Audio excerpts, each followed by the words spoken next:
कहानी है रामपुर गांव की, जहां के मर्द महिलाओं को हमेशा नीचा दिखाने की कोशिश में रहते।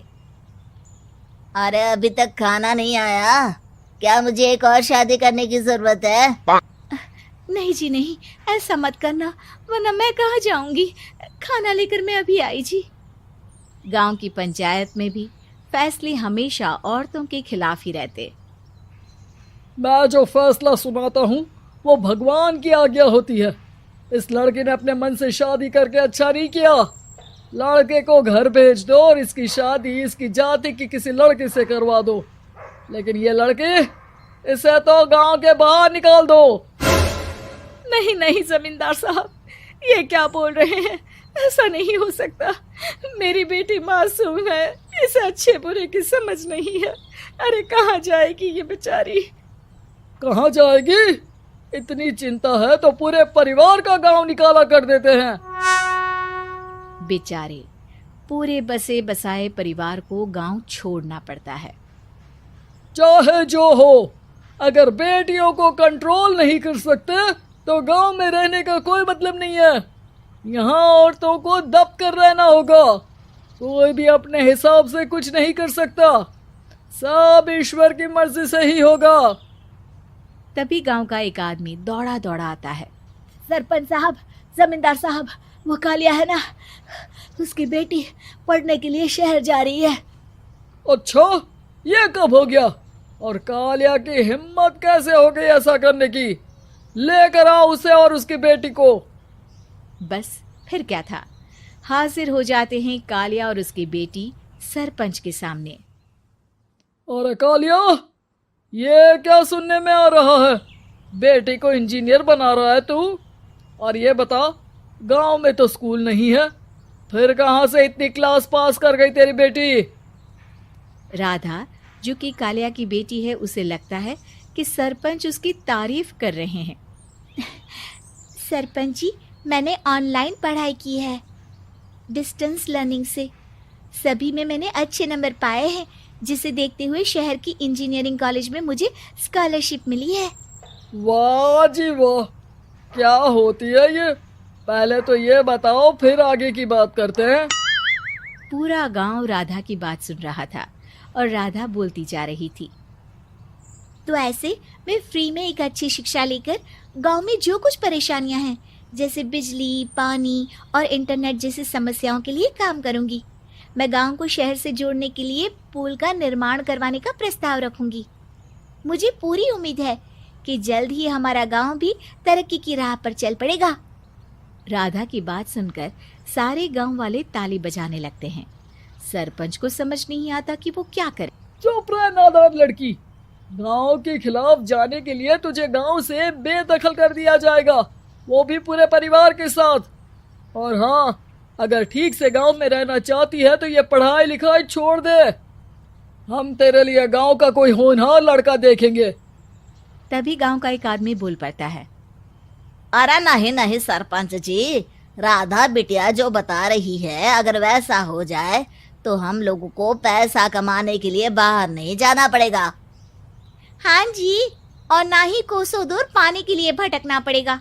हमारे बच्चे भी अच्छी पढ़ाई कर सकेंगे और आगे बढ़ेंगे, ना कि हमारी तरह खेती करते बैठेंगे। क्यों गांव वालों, राधा बिटिया का साथ देना चाहिए ना।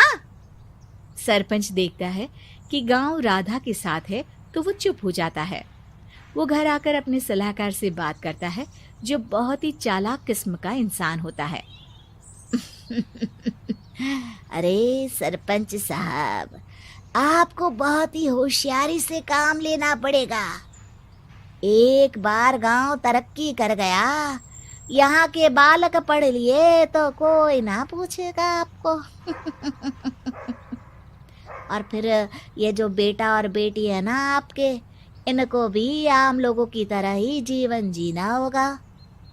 हाँ, लेकिन करे तो क्या करे? वो ना आप मुझ पर छोड़ दीजिए, बस मैं जैसा बोलूं करते जाइए।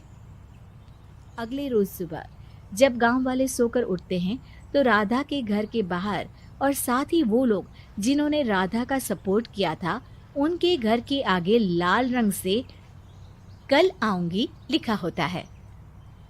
कल आऊंगी, यह क्या होता है? अरे यह तो खून से लिखा है, लगता है कोई भूत प्रेत या चुड़ैल का साया है। चलो सरपंच जी के पास चलते हैं। सभी सरपंच के पास जाकर उसे सारी बात बताते हैं। अरे ये तो बड़ी मुश्किल की बात है। चलो मैं एक बाबा को जानता हूँ, उन्हें बुला लेता हूँ। सरपंच बाबा को लेकर गांव के घर के बाहर जाता है। ओहो, तो ये वो चुड़ैल है जो उन लोगों को निशाना बनाते हैं जो गांव को बदलने का सपना देखते हैं। वो गांव को ऐसे ही संपन्न देखना चाहती है, वो नहीं चाहती कि कोई बाहरी यहाँ का कायाकल्प करे। क्या तुम लोगों में से किसी ने गांव को बदलने की सोच रखी है? तभी राधा की माँ रोते रोते आती है। मेरी राधा घर से गायब हो गई है। अरे कोई तो बचाओ, मेरी बच्ची कहाँ गई?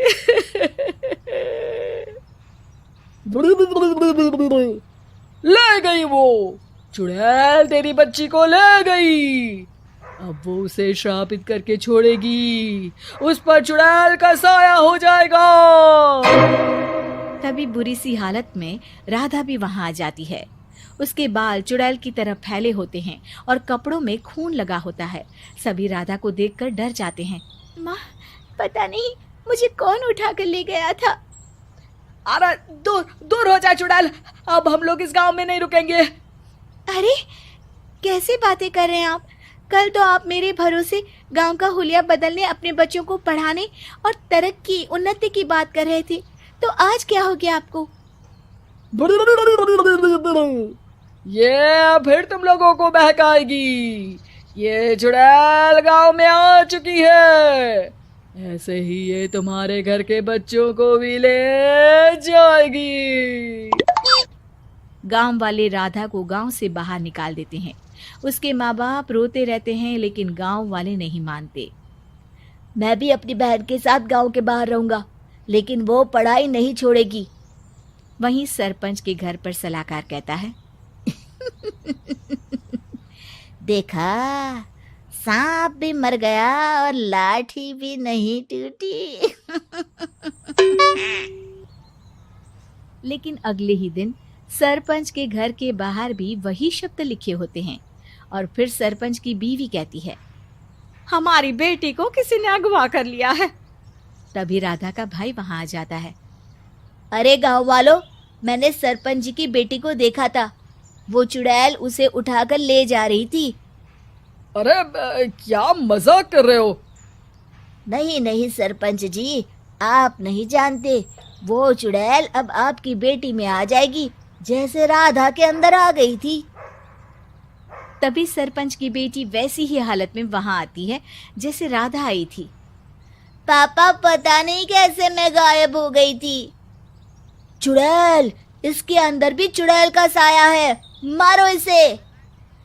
अरे नहीं नहीं, इसे भी राधा के पास गांव के बाहर ही भेज दो। अरे चुप रहो, मेरी बेटी कहीं नहीं जाएगी और चुड़ैल वुड़ैल कुछ नहीं होता है। अरे कैसे बात कर रहे हो सरपंच जी?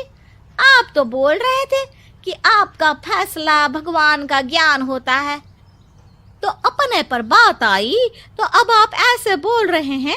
अरे ना ना ना, आपको अपनी बेटी को त्यागना ही होगा। अरे बुलाओ बाबा को। राधा का भाई बाबा को ले आता है, जिसे अब गांव वालों के डर के कारण सच बोलना पड़ता है। मैं कोई बाबा नहीं हूँ, मैं तो मोची था। ये सलाहकार महोदय ने मुझे कहा था एक्टिंग करने को। अब वो मुझे पैसे देने वाले हैं। अब मुझे माफ कर दो। गलती हो गई, मुझे माफ कर दो। तभी वहां राधा आ जाती है। देखा सरपंच जी, जब गांव के बच्चे साक्षर होंगे तो आप जैसे लोगों की चालाकी नहीं चलेगी।